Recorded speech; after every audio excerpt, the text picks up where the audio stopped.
Artículo 19. Saludo a Ana Cristina Ruelas, la directora regional de esta organización. Ana Cristina, gracias. Muy buenas noches. Muchísimas gracias a ti, Olivia, y a tu audiencia.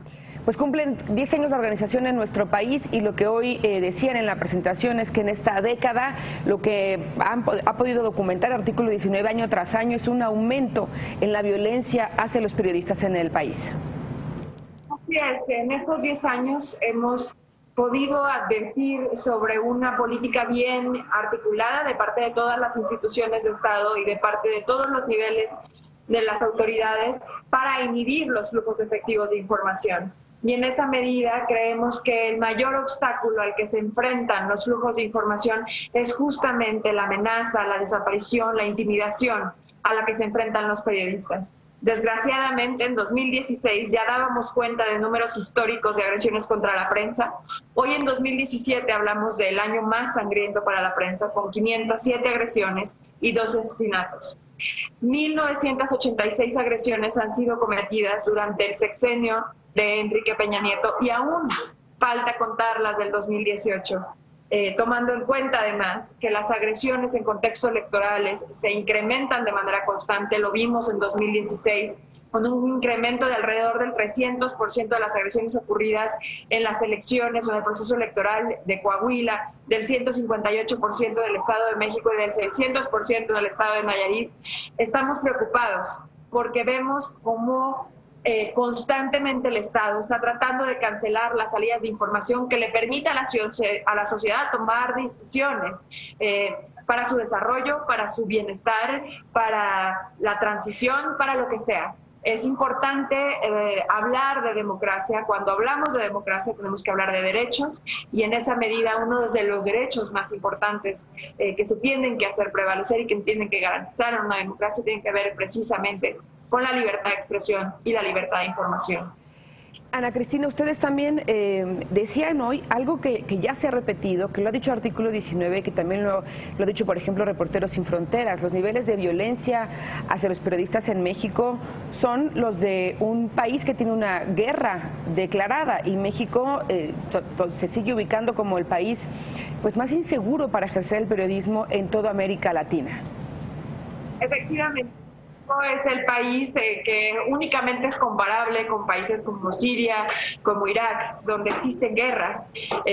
Desgraciadamente México es el país más peligroso para ejercer el periodismo en América y un periodista en México reconoce que el hecho de hacer su trabajo implica grandes riesgos.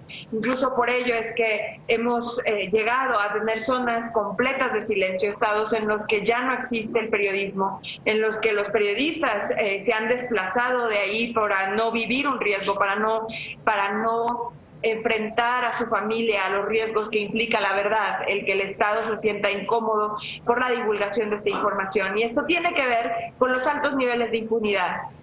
Las agresiones contra la prensa tienen un nivel de impunidad del 99.6%, pero esta impunidad no se puede explicar si no reconocemos que el 48% de las agresiones, de estas más de 1.986 agresiones, vienen o son perpetradas por agentes del Estado.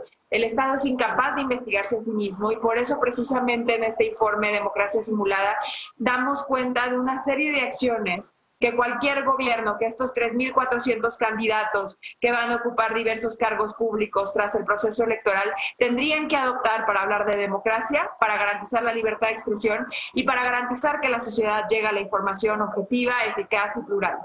Claro, sería importante, Ana Cristina, como dices, escuchar a los aspirantes a la presidencia de la República, posicionarse sobre este tema y saber exactamente qué es lo que planean hacer con un problema que es una crisis en México.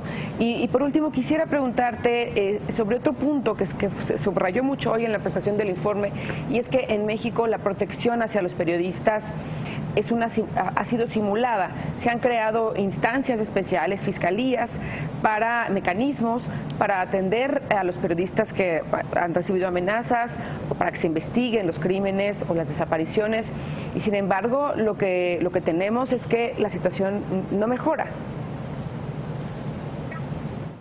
Porque mientras no se considere el combate a la impunidad como la mejor forma de proteger a las y los periodistas, ningún mecanismo, ninguna medida de protección va a alcanzar. Realmente el mecanismo de protección ha incrementado el nivel de beneficiarios porque no existe hoy por hoy ningún incentivo negativo para los perpetradores para seguir agrediendo a los periodistas. El mecanismo, la funcionalidad del mecanismo se pone en entredicho en la medida en la que no hay sanciones para los perpetradores, en la que cada vez existen más beneficiarios. Pero, ¿qué tanto puede durar un mecanismo así? ¿Cuánto dinero necesita para sostenerse? Cuando las medidas, además, que son necesarias para protegerse, son más costosas económica y socialmente. Justo en este informe damos cuenta, en artículo 19, precisamente de que el desplazamiento forzado interno se ha vuelto un fenómeno constante que no solamente tiene impactos económicos altos para el mecanismo de protección, porque se tiene que ver por el refugio y la protección del periodista cuando es trasladado de su ciudad de origen a otro, sino también porque estamos viendo un impacto psicosocial muy fuerte en los periodistas que terminan trasladándose de su lugar de origen a otro lado, precisamente porque no vienen con sus familias, porque al final terminan renunciando a su trabajo periodístico, etcétera. Y esto es algo que no nos podemos permitir, que desde la sociedad tenemos que exigir que haya soluciones, que haya un verdadero combate a la impunidad, y por eso es tan importante armar una estrategia y que realmente el nuevo gobierno se comprometa a crear una fiscalía que sirva, una fiscalía autónoma que genere investigaciones objetivas, exhaustivas e imparciales. Bien. Ana Cristina Ruelas, muchas gracias por esta conversación y recordarle a quien nos ve que el informe completo se puede descargar y se puede revisar en internet en la página de Artículo 19. Muchas gracias, muy buenas noches. Muchísimas gracias a ti, Olivia.